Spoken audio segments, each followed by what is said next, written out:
राजा के यहाँ बुद्ध का जन्म हुआ। पिता ने ज्योतिषियों को बुलवाकर भविष्य पूछा। उन्होंने कहा या तो यह सम्राट होगा और या तो यह साधु होगा। एक तरह से देखा जाए तो सच्चा सम्राट भीतर से साधु ही होता है। जब ज्योतिषियों की भविष्यवाणी राजा ने सुनी तो वे घबरा गए कि मेरा बेटा साधु हो जाएगा, ऐसा ठीक नहीं होगा। राजा ने पूछा कोई उपाय बताइए, क्योंकि मैं चाहता हूँ कि राजा का पुत्र राजा ही बने। ज्योतिषियों ने कहा कि इसका लालन पालन व पूरा जीवन बड़ी सावधानी में बिताना होगा, अर्थात आपका पुत्र सिद्धार्थ कभी किसी बूढ़े व्यक्ति को ना देखे, कभी किसी बीमार व्यक्ति को ना देखे और कभी किसी मरे हुए व्यक्ति को ना देखे। जब तक ऐसा होगा तब तक वे राजा ही बने रहेंगे। अगर ऐसा नहीं हुआ तो वे साधु बन जाएंगे। राजा शुद्धोधन ने अपने पुत्र सिद्धार्थ के लिए बढ़िया से बढ़िया, बड़े से बड़े महल, अच्छे से अच्छा भोजन, दास दासियां और खाने पीने के सामान आदि वस्तुओं के ढेर लगा दिए। पिता ने पुत्र को सुख सुविधाओं में इतना उलझा दिया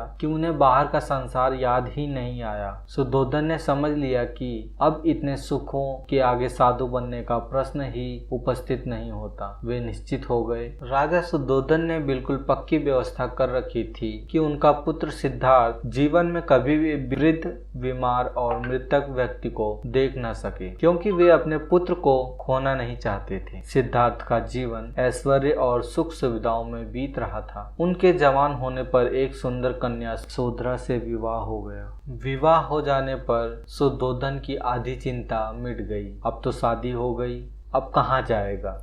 अब तो मेरा पुत्र बंधन में बंध गया है, अब उसके कहीं जाने का सवाल ही नहीं उठता। 1 वर्ष बाद बेटे का भी जन्म हो गया। उसका नाम राहुल रखा गया। अब राजा शुद्धोधन ने बिल्कुल पक्का विश्वास हो गया कि अब यह कहीं नहीं जा सकता। एक दिन सिद्धार्थ ने कहा कि पिताजी, आज तक मैंने कभी अपनी राजधानी नहीं देखी, आपकी आज्ञा हो तो आज देख आऊं?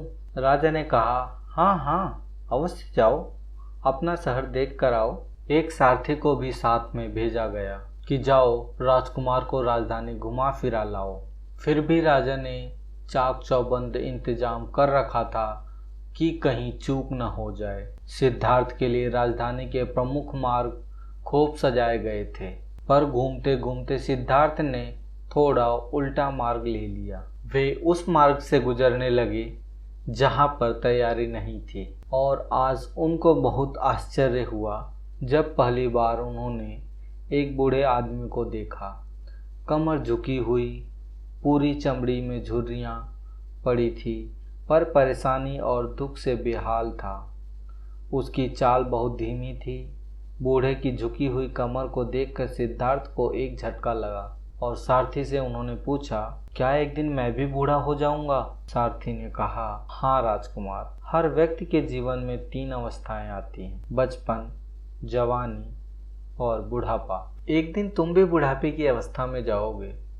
हे राजकुमार, यह संसार का नियम है, चाहे गरीब हो या अमीर, सबका शरीर शिथिल अर्थात बूढ़ा होता है। राजकुमार सोच में पड़ गया। सारथी ने रथ को आगे बढ़ाया और कुछ दूरी पर एक बीमार व्यक्ति मिला जो रोगों से घिरा हुआ था। उस पीड़ित व्यक्ति को देखकर राजकुमार का मन बहुत ही दुखी हुआ। राजकुमार ने पूछा, इसको क्या हुआ है? सारथी ने कहा, यह व्यक्ति बीमार है, इसलिए यह करा रहा है। इस संसार में दुख और सुख दोनों है। यह अपने अपने भाग्य की बात है कि कोई सुखी है और कोई दुखी। क्या मैं कभी बीमार हो सकता हूँ? सारथी ने कहा, आप यह विचार अभी छोड़ दें, समय बड़ा बलवान होता है। ये सारी बातें कर्मों पर निर्भर करती है। चाहे राजा हो या रंक, सुख दुख सब पर आते हैं। अगर शरीर में कोई रोग आना है तो वह आएगा। यह सब सुनकर राजकुमार सोच में पड़ गया। सारथी ने रथ को कुछ आगे बढ़ाया और सामने से 4 कंधों के ऊपर एक अर्थी को जाते हुए देखा। राजकुमार ऐसा पहली बार देखा था। उसने सारथी से पूछा, यह क्या है? यह आदमी मर गया है, यह मुर्दा है। जो व्यक्ति मर जाता है उसको बांधकर शमशान भूमि में ले जाया जाते हैं, फिर वहां पर उसे जला दिया जाता है। राजकुमार ने कहा, क्या सबको मरना पड़ता है? हाँ, सबको मरना पड़ता है। यह मृत्यु लोक है। जो जन्म लेता है उसे कभी न कभी अवश्य ही मरना पड़ता है। तो इसका मतलब यह हुआ कि ठीक इसी तरह से एक दिन मुझे भी मरना होगा। मेरी देह भी मुर्दा होगी और मुझको भी 4 कंधों पर उठा कर ले जाया जाएगा। मुझको भी ऐसे ही रस्सियों से बांधा जाएगा।